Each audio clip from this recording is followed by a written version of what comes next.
Bismillah, perkenalkan nama saya Satriani dengan NIM S1B1211114 akan mempresentasikan materi mengenai G20. Yang pertama, mengenal G20. G20 atau Group of 20 adalah forum kerjasama internasional yang anggotanya terdiri atas Afrika Selatan, Amerika Serikat, Arab Saudi, Kanada, Meksiko, Republik Korea, Rusia, Prancis, Tiongkok, Turki, dan Eropa. Grup ini dibentuk pada tahun 1999 merespon kegagalan G7 mencari solusi atas berbagai permasalahan ekonomi global. Kegagalan terjadi karena pembahasan hanya dilakukan oleh 7 negara maju, tidak melibatkan negara-negara berpendapatan menengah. Akhirnya, kabut A diperluas dengan melibatkan negara-negara berkembang. Mengapa G20 bisa mengatasi masalah ekonomi? Hal ini tidak terlepas dari sumber dayanya. Anggota G20 adalah negara-negara dengan perekonomian terbesar. Mereka mempresentasikan lebih dari 60% populasi bumi, 75% perdagangan global, serta 80% PDB dunia. Kesepakatan itu akan mempengaruhi kondisi perekonomian global. Misalnya, ketika terjadi krisis keuangan global di tahun 2008 saat G20 sepakat mengubah tata kelola keuangan global dengan menginisiasi paket simuliska dan moneter, juga meningkatkan kapasitas pinjaman IMF. Lalu bersama OECD, mereka mendorong lahirnya Base Erosion dan Profit Shifting. Ini adalah kesepakatan kerjasama 139 negara untuk mencegah penghindaran pajak. Sedangkan ketika pandemi berlangsung, G20 telah mendorong penangguhan pembayaran pinjaman luar negeri, negara-negara berkembang, lalu menyisihkan dana lebih dari 5 triliun US dollar untuk penanganan COVID-19. Tahun 2022, giliran Indonesia menjabat Presiden G20, menggantikan Italia, untuk menggelar KTT di Bali, mengeluarkan dana sebesar 674 miliar rupiah diambil dari APBN. Dana sebanyak itu dipakai untuk infrastruktur mulai dari revitalisasi terminal VIP, Bandara Indi Singun-Ranhai, penataan jalan, penyuaian kawasan hutan mangrove di Tahung Rarai, serta pembenahan infrastruktur lainnya.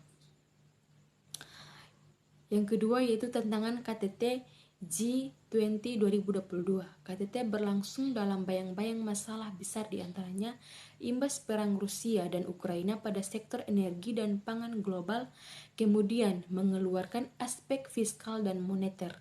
Yang kedua, isu perubahan iklim dan pembangunan berkelanjutan. Sekitar 75% emisi karbon dunia berasal dari G20.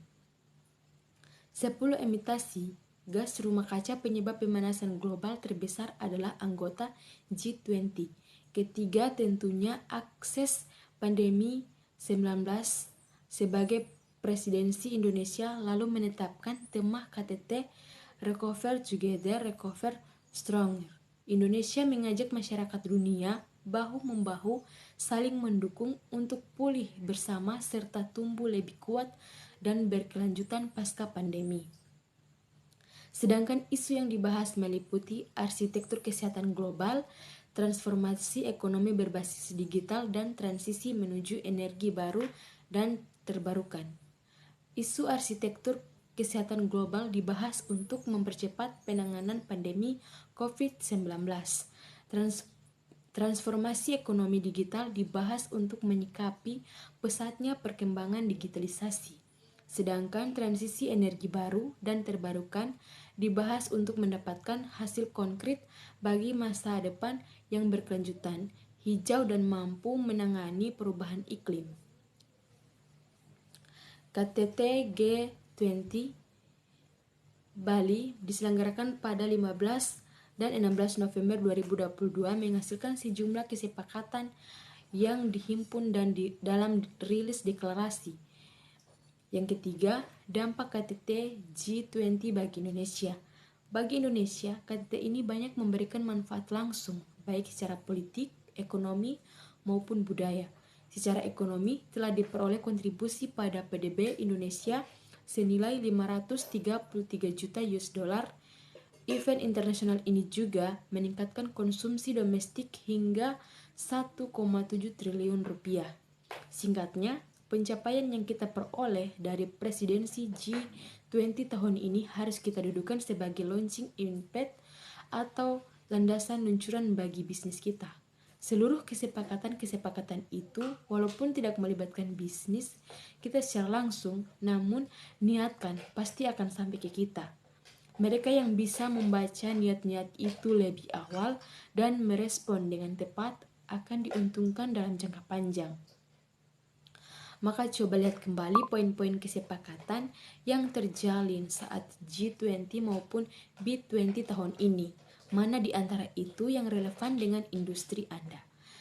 Kaji dampaknya pada bisnis Anda baik dalam jangka panjang, kemudian ambil aksi nyata segera untuk merespon peluang atau ancaman itu. Percayalah, bagi banyak pelaku usaha, tahun 2023 akan menjadi momen krusial yang akan menjadikan atau merontokkan bisnis. Terima kasih.